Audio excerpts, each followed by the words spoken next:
winter of 1914, during World War I, a remarkable and spontaneous event occurred on the Western Front that came to be known as the Christmas Truce.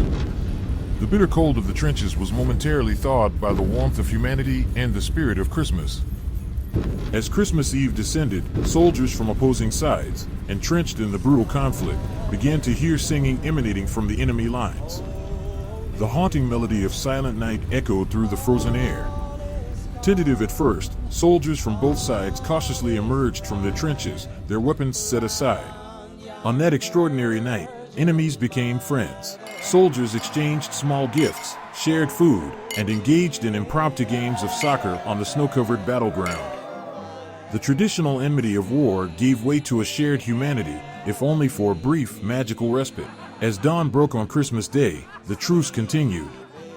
Men who, just hours before, had been locked in deadly combat, now stood together, united by a ceasefire that defied the brutal reality of war. Conversations were held, photographs were taken, and the camaraderie of Christmas overcame the animosity of battle. This unprecedented Christmas truce was not sanctioned by military command, and it was short-lived. As the day progressed, the soldiers, with a heavy heart, returned to their respective trenches and the horrors of war resumed.